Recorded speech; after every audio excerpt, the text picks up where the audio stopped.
Сәлеметсіздер ме, құрметті оқырман қауым. Арқалық қаласындағы облыстық нөмір 2 әмбебап ғылыми кітапханасының әдістеме библиографиялық бөлімі 2023 жылға берілген Арқалық қаласының атаулы күндер күнтізбесіндегі өз өлкеңді өзгеден бұрын тан айдарынан тамыз айында туған мерейтой иелері жайлы шолуды сіздердің назарларыңызға ұсынамыз.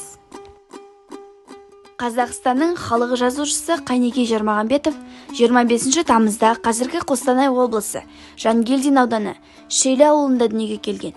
1941 жылы Абай атындағы Алматы мемлекеттік университетінің тіл әдебиет факультетін, 1949 жылы аспирантурасын бітірген. Ақын ретінде ол ұлттық әдебиетте баллада жанрын қалыптастырып, орнықтырып, философиялық ойға құрылған өміршең өлеңдерімен танылды. Сқақшы ретінде ол республикалық Арашмел журналында бас редактор болып қызмет атқарды. Әдебиетімізге Хадишаға хат атты тұңғыш фельетон балладан әкелді. Жазушы ретінде ол халқымыздың әйгілі әншісі Әміре Қашаубаев туралы әнші азамат деп аталатын повесть жазды. Отаншылдық, асқақ азаматтық ақын туындыларының негізгі арқауы болды. Қайнекей Жармағанбетовтың есімі туған жері торғайлықтар үшін ғана емес, бүкіл қазақ әдебиеті үшін үлкен мереке саналады. Асыл мұрасы көкейімізде сақталған. Бүкіл творчествосы мен қоғамдық қызметі халық өмірінде жарқын із қалдырған ақын.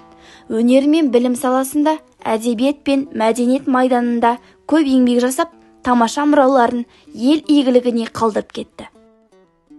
Қазақтың аса көрнекті ақиық ақыны, Қазақстан Республикасының мемлекеттік сыйлығының лауреаты, халық жазушысы Ғафу Қайырбеков 1928 жылы 15 тамызда Қостанай облысының Жангелді ауданында дүниеге келген. Ақындық өмірбаяны 1948 жылдан басталады. 1950 жылы Жұлдыз журналында топтама өлеңдер жарық көрді. 1954 жылы оның Құрдастар атты тырнақылды жинағы жарық көрді. Жұлдызды тағдырлар атты өлеңдер жинағы үшін ақынға 1980 жылы Қазақ КСР мемлекеттік сыйлығы берілді. Содан бері 40-тан астам кітабы бар. Ғафу ақын тірлігінде қолынан қаламы түспей еңбек етумен өмірден өтті. Ақын сапары таусылмайды. Ақынның жыр керуені болашаққа бағыт түзейді. Ішсең мейірің қанбайтын, шомылсаң жан жүрегің шымырлайтын туған поэзиямызды алып мұхитқа теңейтін болсақ, сол қасиетті суда халқымыздың мөлдір қазынасынан бас алған Ғафу көлдің де тамшылары бар екенін біз орынды мақтан етеміз. Ақын жыры қартаймайды, ақын көлі ортаймайды. Олар туған халқымен бірге мәңгі бақи жасайды.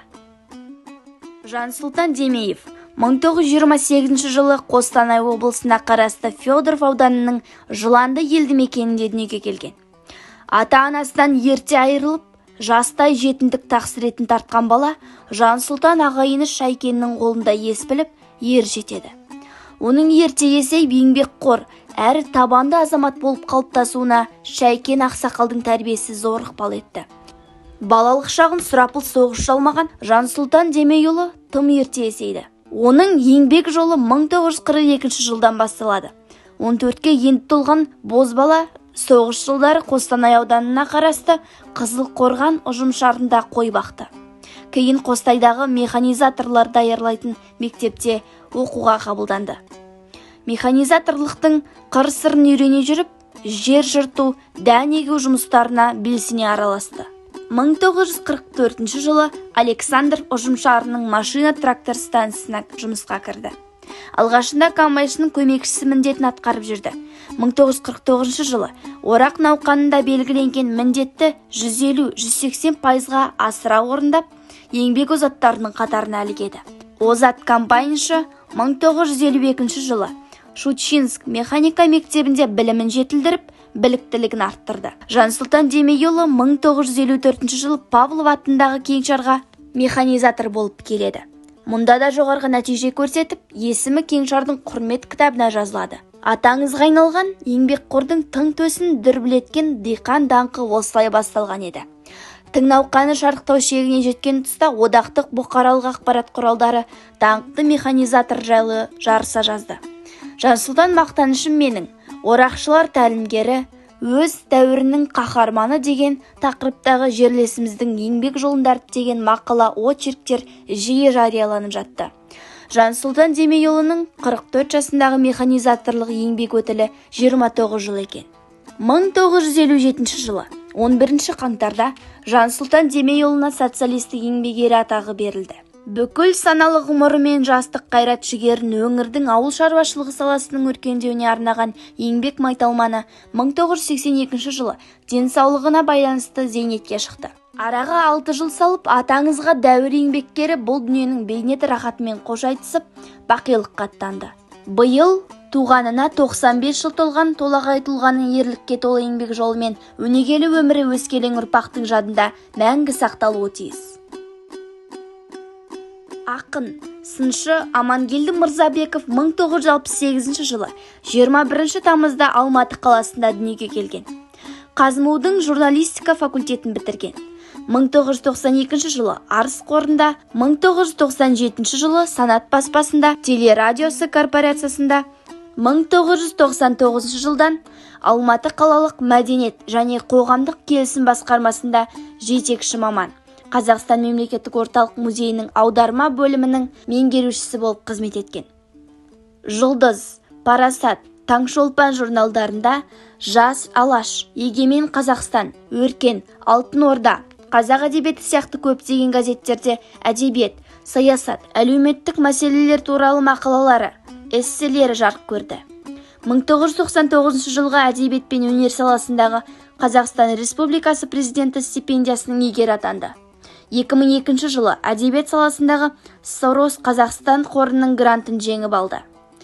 Амангелді Кеңшілікұлы кейінгі жылдары баспасөз бетінде, теледидар жүзінде ойлы мақала, ақ пейіл, ашық әңгіме толғаныстармен кеңірек көріне бастаған дарынды жастардың бірі болды. Сағынтай Есенғалиұлы Тайбағаров 1933 жылы 25 тамызда дүниеге келген. 1973 жылдан бастап 2002 жылға дейін кафедраның меңгерушісі, профессоры болды. Қазақ КСР денсаулық сақтау министрлігінің бұйрығы бойынша тамақ және мұрын ауруларының бас маманы болып қызмет атқарған. 1974 жылы оториноларингология бойынша 5 рет республикалық конференциялар өткізді. Ал 1983 жылы Лор лабораториясының бірінші съезі болды. Ғылыми жетекшілігімен бірге докторлық және 8 кандидаттық диссертация қорғалды. Ғылыми педагогикалық жемісті жұмысының нәтижесінде 1000-нан астам дәрігерлерді дайындады. Оториноларингология бойынша 11 монография және 230 ғылыми мақалалардың авторы болды.